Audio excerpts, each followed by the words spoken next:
Hi there, my name is Kay Moon, and I'm a Western astrologer and Twinflame channel, and this is a video about the Gemini full moon taking place on December 4th at 6:13 p.m. Eastern. If you happen to be on the eastern seaboard of the United States, please check a time zone converter for your local time. Here is our full moon in Gemini there at the 13th degree of Gemini. It has some very interesting aspects to it. We see not only a full moon in Gemini, but we see opposition to Venus and Juno here in Sagittarius, our sign of clarity.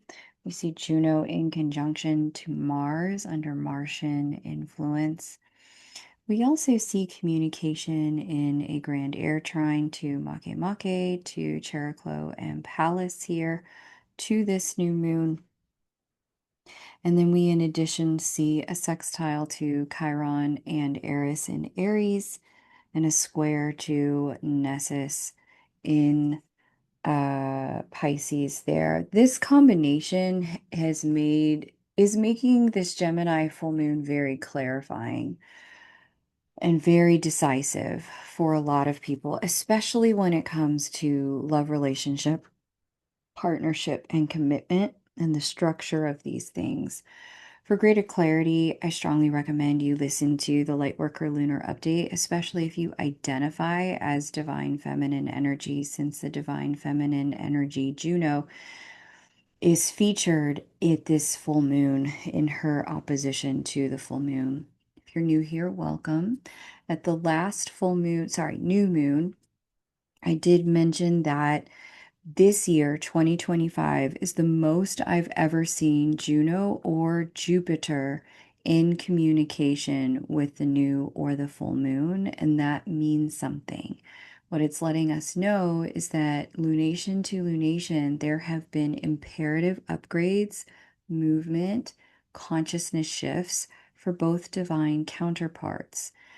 As such, this new moon has been a critical year for moving counterparts out of situations that don't serve into alignment with union. Now, whether you have decided you want that to be union with your counterpart or somebody else, that is up to you.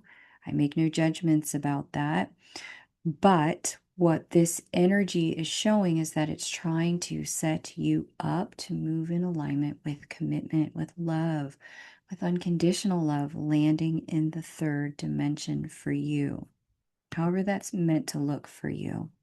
All of that to say, I gave some advice at the last lunar update for divine counterparts, and I said this: look, if you know this year has been a pivotal and transitional year for you, what I recommend is that you, on a sheet of paper in your notes, you write down the months, if you can pinpoint weeks of significant changes in your connection, like rough dates, and then go back and listen to the lunar updates for each of those significant changes, even if they were just consciousness changes, energy shifts, emotional shifts for you internally. Mark it with those lunar updates, because what that's going to do for you is help you understand how your energetic signature is working with these planets and how the planets are really working with you to get you where it is that you want to be in love. That there is a synchronized system here that's working as one. When you understand how it's all coming together, it's going to be much easier for you to navigate going forward without so much resistance or without so much waiting. You can be more proactive. All of that said, start with this one. If you have not listened to the Lightworker Energy Update, I strongly recommend you do so, especially if you identify as occupying dominantly divine feminine energy. This divine feminine energy at this particular full moon is opening up an extraordinary amount of movement, clarity, and truth, and decisiveness. And this is going to be foundational for 2026 in connection. All of that said, In case you missed it, there are savings on relationship readings available now, previously called Twinflame readings. They are 60-minute readings. The code to book is over in the post section here on YouTube and in the description box right below this video. If you want me to look at your chart, somebody else's chart, and then the chart of the day you met, which is what I call the chart of the union, book now. There's less than 10 spots left. I've offered these to the private list first. They booked out a lot of the spots. I had to add more spots very quickly after I launched it because I was like, oh, whoa, these are about to get sold out. So let me make sure I have enough for some of the YouTube folk. But if you don't want to wait going forward when I offer this sort of thing, jump on the private list. Link to do that is below the video, as well as the code that you can use in order to book your reading and the link to my website. And I look forward to reading for you. Lastly, I'll say this is a great time if you know you get really lonely or angsty at this time of year. This is a really good time to volunteer. If you have not already found a place to volunteer, your local animal shelter or people shelter or a local school or with elders or at a charity, being in person with people and connecting with people face to face is one of the best ways to cut down on some of the isolationism and loneliness that's created and left space for some of the divisiveness that we're experiencing now collectively. We're all moving to higher level consciousness, but staying connected to people, even if they are strangers, is one of the ways that will allow this ascension in consciousness, no matter where you are in the process, to not strike you as divisiveness and feeling like you need to either isolate or leave people behind.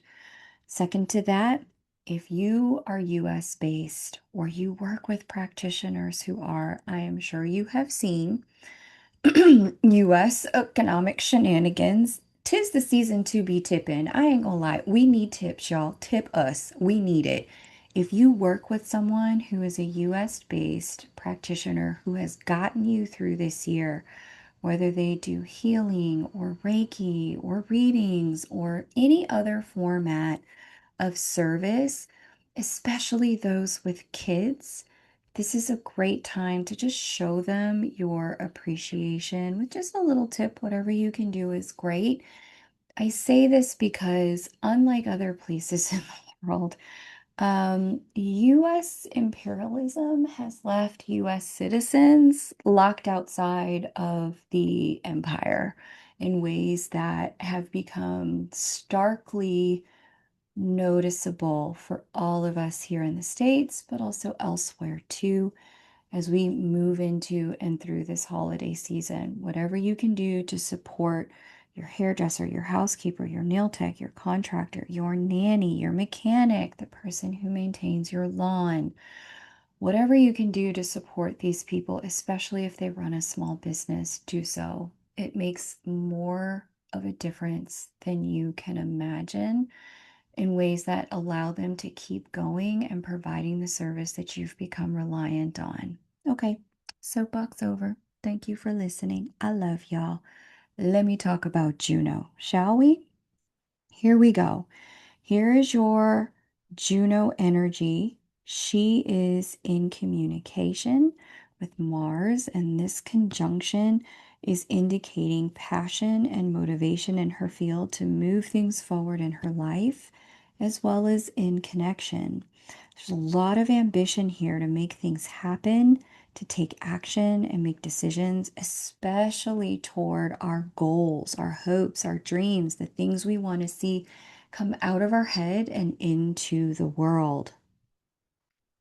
This is drive energy. And if you identify in dominantly divine feminine frequencies with minimal divine masculine energy in your field, you're going to feel this a lot.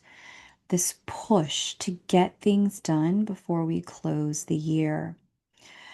I will also say another interpretation for Mars conjunct Juno is that there can be a masculine energy in divine feminine space. And again, this is particularly true If you identify in dominantly divine feminine energy, not balanced masculine and feminine, there can be an additional masculine energy in your space and in your world at this time. That's not your counterpart. There could be somebody new on the scene, or it could be somebody old that you've reconnected with. But whenever I see Mars traveling with or communicating significantly with Juno, I know that there's what the community would call soulmate energy on the scene for her. And the inverse is true when I see Venus in communication with Juno. There's soulmate energy on the scene for him. That being said, it doesn't have to be true. It's really only if you're open to that. You may not be open to that. You may also be running such balanced divine masculine energy. You're just not even focused on that, which we're going to talk about in a minute because there's a lot of stuff going on in the DM fields. But all of that to say, there is something to be learned with a partner at this time in divine feminine energetic fields. For some of you, it may also be a collaborator, educational partner, study partner, travel partner. It could also be someone who's a business partner. So I don't want to limit it. Juno tends to operate and give off the frequency of romance more than business, but business can also be featured here. Projects can also be featured here as well.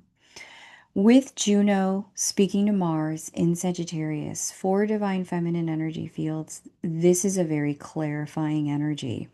This can make us impetuous where there is clarity, like, oh, gotta go, gotta act, now's the time.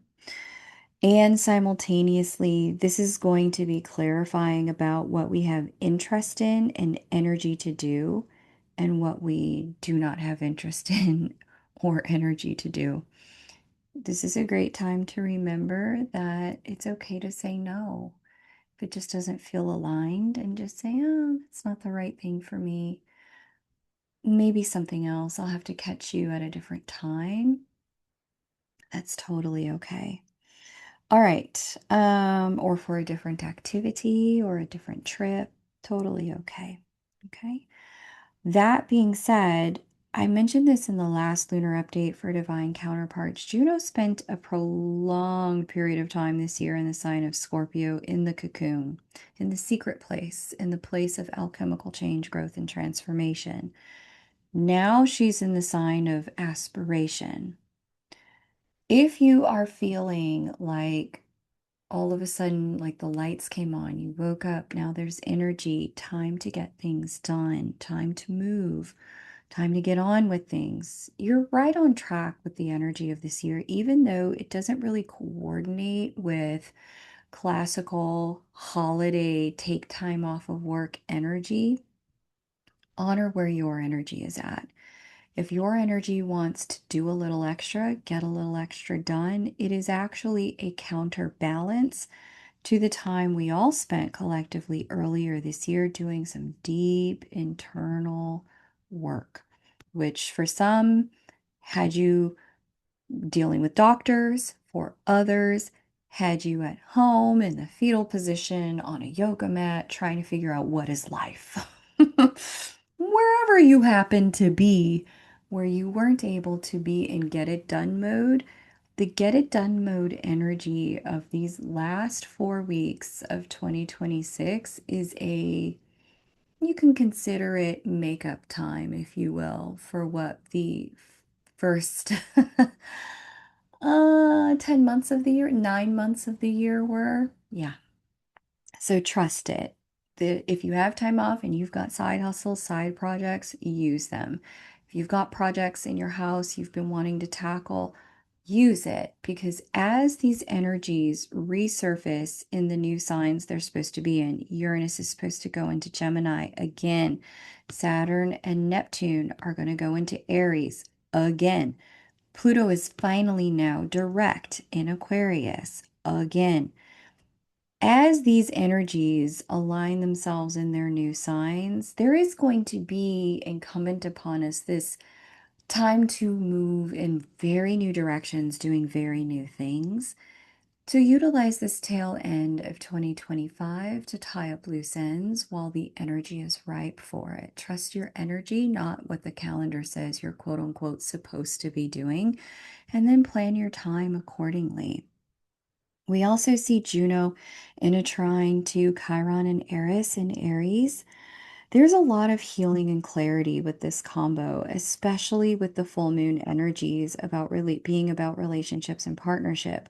What works for you, what doesn't work for you, where you fit, where you don't fit, what's aligned, what's not, where you've told a story that's not serving you, and you're ready to drop that story and live in greater truth about your ability to move your life according to the divine will alive and at work in you. There is huge healing of old stories and narratives here for the divine feminine when it comes to releasing victimhood at this new moon.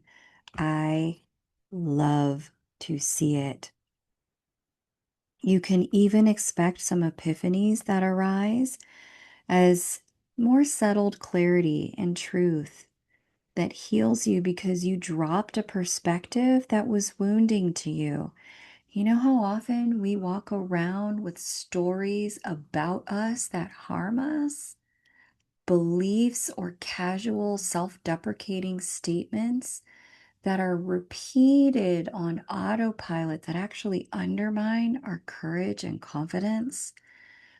This kind of full moon is where we get the like subtle check in the spirit. Knock it off. Don't do that. This is where the higher self says to our lower self, hey, stop beating up on Kay. I actually like that girl. She's really dope. Like, don't stop beating up on her. She's cool. Like, give her a chance. Let her grow. Let her breathe. Let her cook. She's doing big things out here. Where your higher self is subtly speaking to that lower self and saying, you know what? It's time. It's time we drop these negative stories. They're not working.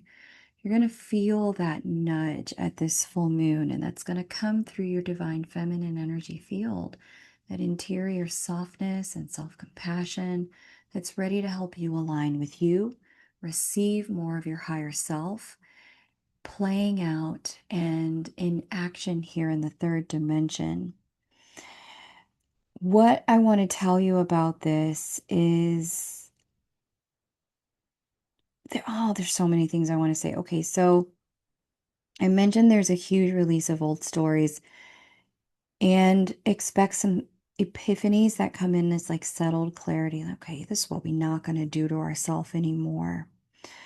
Um, and this is also going to shift because she's in one of the action taking signs. This is going to shift behaviors for a lot of us. What's interesting here is with Chiron and Eris in the mix, there's a small chance of projection. So let me give you an example of how this can look. And I explained this a few years back. I don't know if it was last spring or the spring before that, where I had gotten into a place of clarity with some key people in my world that we were in a connection, like we had connection, and I valued the connection greatly. But in the world of that connection, I was having the experience here of prior to that year's transits feeling like, wow, this is really filling my cup, only to that year come into my growth that I actually have a much bigger cup when it comes to connection that I'm capable of giving and receiving. And what showed itself that year is I moved into the greater parts of me when the other people stayed the way they were. I felt resentful toward them. Why aren't they giving more, showing up for me more? Why aren't they connecting with me better, going deeper, like meeting me where I'm at? And it was because what you see here on the screen, this is what they could give. This is where they were at in their consciousness. This is what they were capable of. when my container grew, that honestly ended up feeling a lot more like this. And it felt like, wow, I'm so unfulfilled here. This is so not working for me. Why am I feeling heavy, resentful? Like I don't want to be here anymore.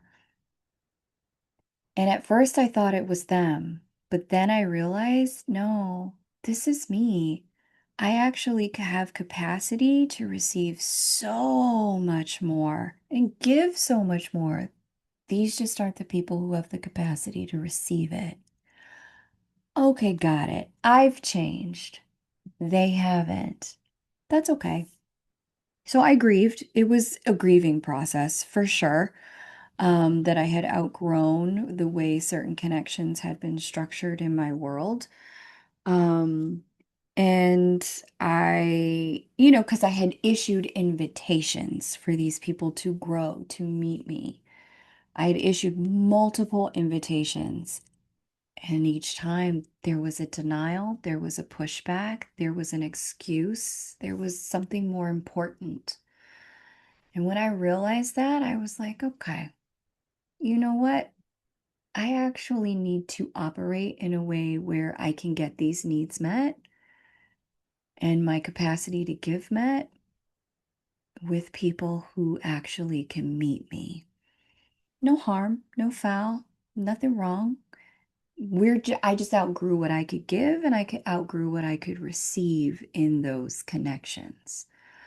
And so, in realizing that, I was able to release with a lot more grace and forgiveness and ease because there wasn't really even anything to forgive. They weren't doing anything wrong. They were doing what they had always done, but I had grown in such a way where it was no longer enough. Okay, so I think I explained that. The other thing that I'll say about this for divine feminine energy, and this is again this Chiron Eris situation here, speaking in her field, is that there have been some solar flares that are helping all of us collectively to get in alignment with the growth we've already been doing. Now, some of you have experienced these solar flares and you already know there's some physical symptoms sometimes. You're very sensitive to solar spikes in this way. If that's the case, there are apps that track this. Go check your app store, your Google Play Store, wherever you get your apps for your phone. There's also websites for this. If you don't want to download another app, you can track solar activity. And this can also help you understand some of what's unfolding here collectively and why you may feel tired but wired, fatigued and exhausted. These sudden spikes of clarity and momentum that get you over a hump, but then dissipate just as quickly as they came, leaving you feel like depleted. You might also feel this sense of like, I'm not, my real life is happening elsewhere, where I'm supposed to be, what I'm supposed to be doing, who I am. For whatever reason, it's not here now. Almost a sense of like dissociation. Some of this is what happens as consciousness rises with every solar flare spike. Consciousness jumps up as well. We have some of these consciousness jumps also with the Schumann resonance spiking as well. These spikes have created spikes of higher consciousness and clarity. And in those pockets, whether you can consciously handle the expansion in clarity or not, there's huge illumination that the subconscious immediately gets about what's working and not working in our life stream. The challenge with the solar flares and these energetic shifts isn't the flare itself. It's that they are uncomfortable to the degree that our life is not aligned with our solar consciousness. They're intense to the degree that we're resistant to our own rise in consciousness and the demand that puts on us to evolve our lives and stop running from our divine truth. When we're in alignment with the rise in consciousness, these solar flares can actually be really energizing experiences in a good way. But burning through resistance, repression, the cling to a contracted life, a contracted relationship, a contracted job, a contracted health pattern. It's like you know this food isn't working for you, but you refuse to change it. Yeah, that's what's going to cause exhaustion, depression, chaos, heartbreak, confusion, health issues, because there's a mismatch between the life we're clinging to and the life our solar self, our soul, is literally trying to live. And the solar flares are poking at us to get us to drop the old stories and rise in consciousness to where we know we're meant to be, where we're capable of being. Drop the old life and all of its attachments. But it's the attachments that are causing us the burnout, not the flare itself. Because once you've calibrated your life to your higher timeline, like I said, these experiences can actually be quite energizing, quite sublime. They can be euphoric. They can be experiences of almost like divinic energy just landing in your field. And so I want you to have that experience. It's a beautiful experience to have. But again, just knowing the purpose with these flares is to help us elevate consciousness and then align life accordingly. Don't blame the flare. Look at your life and look at, okay, what am I still entrenched in that's no longer a match for what I know and how to live? And begin the process of shifting and navigating and making decisions to move life accordingly. Okay. Other things that can really help is journaling your insights as they come in. They're going to come in like flashes. Even if you're not ready to act on them, keeping track of new goals, inspirations, hopes, and dreams, keeping track of feelings that are suddenly different. Like, I felt this way about this situation today, and then a whole new way tomorrow, and then I'm back where I was. What was that thing? Was that a blip? Now I don't feel that way.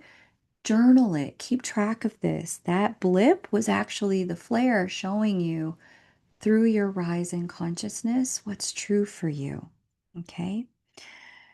Other things that will help are things like going outside, walking during daylight, soaking in sunlight and movement, even if it's in your house or at the gym. These can all help integrate solar flare energy with less discombobulation and disintegration. And if you just need to sleep, trust it. Listen, sleep is the hard reset for our systems. Same way sometimes I need a hard reset, hard reboot my computer and my technology. Sometimes we need a hard reboot, and that's a good old nap. And there's nothing wrong with it. It still works. It's a tried and true solution. Speaking to Juno as well during this time, we also see Saturn and Nessus in square to Juno, as well as Neptune. This is loads and loads and loads of correction energy in the divine feminine fields. This is going to serve us when it comes to encountering the subconscious material these solar flares are dredging up. The last dredges of what's not working in the subconscious or the spiritual practice is going to show itself here. This is going to help you see the things that the solar flares are trying to illuminate so that you can release it. For some of you, that's a mindset. For others of you, it's a behavior. With Saturn now direct, hooray, boundary maker direct. It's just going to be easier for us to create structure and draw boundaries where needed. This can be confusing to some people with Mercury trine Neptune. Really, as if you know me, you know communications between Mercury and Neptune are not my favorite, but the trine can give us opportunity to be more spiritual rather than confusing or disillusioned or illusioned and glamored. Um, this can help us. Um, But with Saturn in the mix and Saturn now direct, even if people are a little wishy-washy or trying to manipulate, Saturn's going to help us get control over the situation and honor our boundaries and our selfhood and our own integrity. Yay for Saturn now direct. Oh my gosh.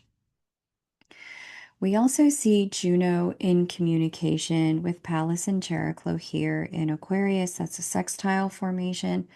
Loads of protection for divine feminine energy fields at this time. This also comes with a lot of blessing for operating in truth and altruistically for the greater good of all. I went in much greater detail about this in the Lightworker Lunar Update. Have a listen there for more. And if you heard something that resonates, now is a great time to hit that like button if you want to go deeper in your own chart because you know you've got major decisions to make. Take one of those final sessions. Like I said, there's less than 10. They're bookable at the link below this video, utilizing the code to save 20%. It's my way of just saying thank you for rocking with me this year, for trusting me with your chart. I'd love to help you look at things if you know you're ready for change. You're just trying to figure out how that's going to look. If you want a personal reading, and you're not on the private list, double check that post section in just a couple of days. Readings with me, where we only look at your chart, are going to be available then. Alternatively, you can book the relationship reading now, where I look at your chart, somebody else's chart, and then the chart of the day the two of you met. Okay. Let's take a look at what's going on in the divine masculine energy fields now. We have Jupiter in Cancer, now retrograde. I did a deep dive on Jupiter retrograde and what it was going to mean for divine counterparts, both in the last new moon and the full moon before it. I talked about what to expect, so definitely check those out. There is an opposition for Juno to Pluto. It is loose at this time, but it is something that's going to define the Jupiter retrograde and post shadow period. This is huge, get things done energy as well. It's also highly motivational. So we do see both counterparts in very motivated energy, but for different reasons. Jupiter's in contact with its personal power and conquering fears. That's Pluto. Juno is in contact with her ambition and passion and drive. That's Mars. With this being said, this is going to both energize both divine feminine and masculine. And if you identify as evenly or a blend of both, you're really going to find this is a period of time where you feel supercharged to get things done. Be very gentle with yourself and with others, because while you energetically feel that way, the body may not be ready. So take it easy on your body. Also, set your expectations accordingly with other people. Everyone's not running divine feminine and masculine energy just yet in the field. Some people are still really caught up in human collective consciousness and those grids, and that's okay too. They'll get there. But what I want to say is if you're fully plugged into your divinic fields, potential to steamroll is very high. So just be mindful. Everyone's not on your level, and that's okay.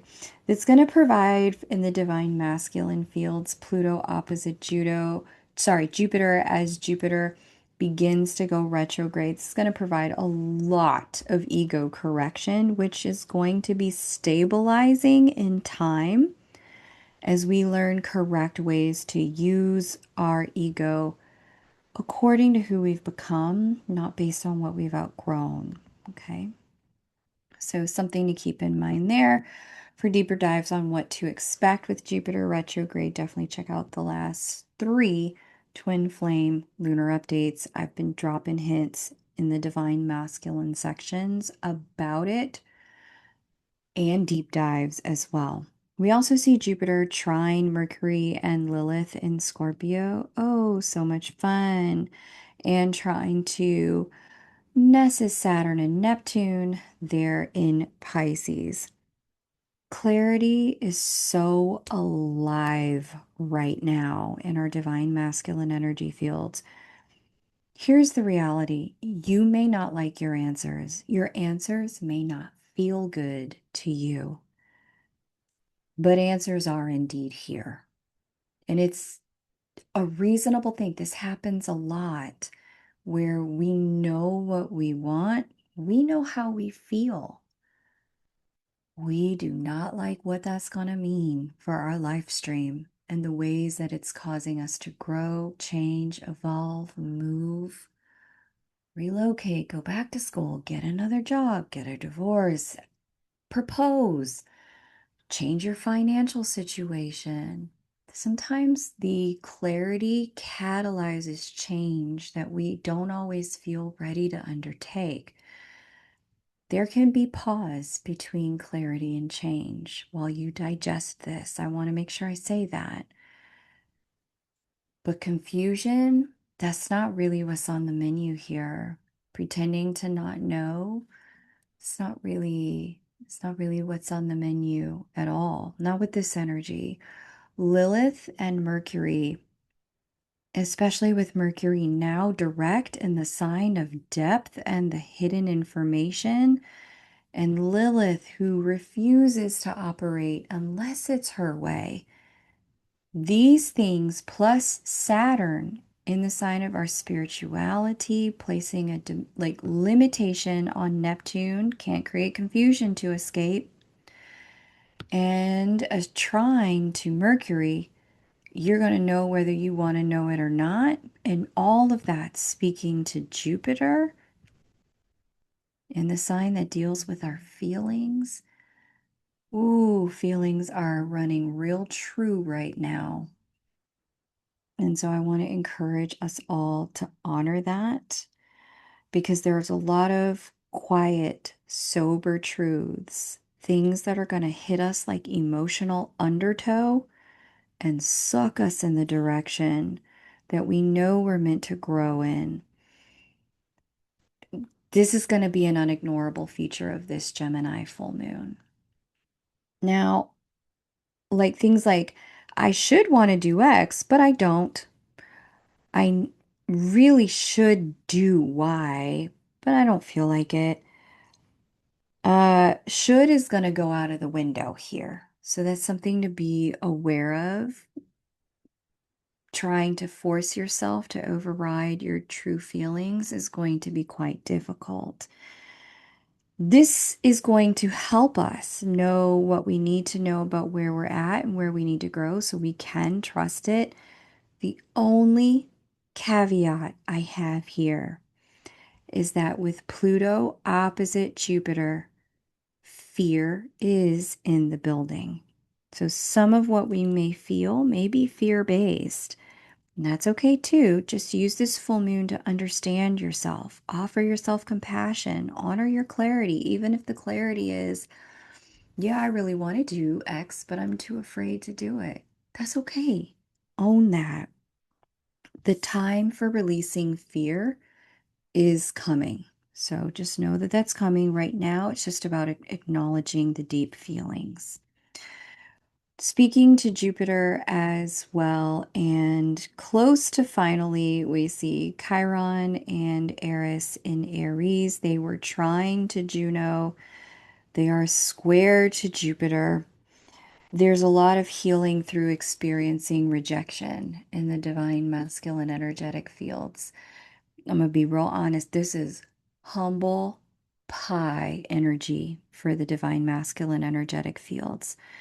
And if you identify as balanced divine masculine and feminine in some way, where when you listen to these lunar updates, you hear divine masculine energy updates that are happening for your life stream, that means you're in some format of balance. Jupiter square these two, the Chiron and Eris. Ooh, buddy, it really is bringing forward the energy. Maybe I'm not the hot stuff I thought I was. Maybe I need to cool my jets a little bit, hang back, like wait for some invitation, or just observe a little bit more. These sorts of things, especially because Aries can be such a brash energy, self-asserting energy. Chiron and Eris at the tail end of this sign are tapping us collectively on the shoulder and saying, where you would normally drive forward, you might feel a little bit of insecurity now. That insecurity where you've been, there's those in the collective that have been overconfident. This is going to be really humbling. There are those in the collective that have lived their lives in a frequency of constant apology. Like, I can't even take up space, breathe, or speak without saying sorry a million times. This energy is going to have you so far back against the wall that you can't breathe. And it's also going to help you see you were never meant to live that way. Like, come out of the shadows, like, take up room. That's why you're here. It's going to invite you to find where that sort of operating program no longer serves and start to take up space on the planet. Okay, so healing through experiencing rejection in the divine masculine fields with Jupiter square these two is another interpretation for like several others. Just go back to the last 3 lunations. I have deep dove. Yeah, I've taken a deep dive on this multiple times for the divine masculine energy. And finally, we have Juno sextile Uranus. There's surprises, sudden emotional truths, sudden changes in values that can come on board now, especially with regard to money. There can be unexpected behaviors. Like, let's just say you were the kind of person who was always like maybe financially anorexic. You may suddenly decide you're going to indulge. If you were the kind of person that was constant overspender, bon vivant, you may find that this is the time where you're like, you know what? Let me just learn how to sit on my money. Um, you may find that you previously valued a lot of alone time, and now you're like, you know what? It's time for me to get into community. You may find that you previously valued family over everything, only to realize, you know what? They don't value me the same way. I want to stay connected, but I need to center my life around something else. What is of value to me that I want to invest time in? These sorts of changes can really happen through our divine masculine energetic field now. And they're coming in for us well into not just the end of this year, but early next, as we get the first 6 months really of next year, as Jupiter moves its way from retrograde into Leo. We're going to continue to see this redefinition of our personal values and our feelings about different things. You may find people who had feelings that were politically one way shift dynamically into a completely new political ideology and belief system. You may find that people who valued, certain ways of doing business and operating with team, they're in a completely new way of operating. Some of that you're going to see this year. The majority of it is going to hit as we get into the middle of next year and come out of this retrograde, and Jupiter moves forward into Leo. But expect it. And this is part of why at the last lunar update, I really was adamant about talking to you about leaving room for other people to change. Because in this period of time, especially if you personally are running high divine masculine energy, or you are personally in a space where you identify as solely or exclusively divine masculine energy, you're going to change a lot.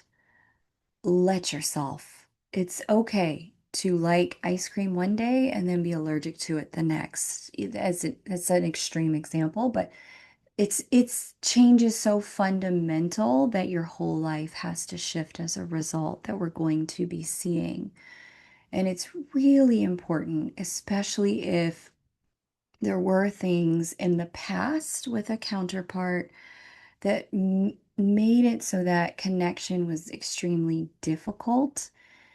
The caliber of change that we can see with Jupiter sextile Uranus are so huge and dynamic and impactful that what previously seemed impossible can become quite possible and actually happen very quickly without being inauthentic or untrustable. So I want to just encourage you all to leave space for miracles. Leave space for God to work. Leave space for your manifestation to show itself, for your divinity to be that powerful. Leave room for your faith to follow through and show up for you. Okay? All right, I'm off my soapbox. Thank you for coming to my TED Talk. Um, this won't be about you or somebody else losing their mind. It's just quantum leaping, and this is the season for that. Whatever's been stuck can be changed now and has likely been a long time coming. So it will kind of kerplunk all at once. Now, if you need some support, you know where to find me. Links below this video, along with a code to book. If you only want to talk to me about yourself, the code to book that will be up in a few days over in the post section. Wanting to leave room for my private listers to get access to it first and book. If you're on the private list, check that email. That's where your codes are. If you're not on the list, get on it. That's the way we can keep in touch should anything happen to YouTube. And let me know, like, are you in other places other than YouTube? I would love to expand where I share. Again, thank you so much for liking, subscribing, watching, and sharing. Volunteer if you're lonely or need connection. Tip out your service workers. They need it this season for sure. And I don't know, hug a tree. It's a great time to just find a way to be kind. And if you can't be kind to somebody else, close the blind, shut the door, turn off your phone, and be kind to you, because that's really where it starts. I love you guys. Take great care, and bye for now.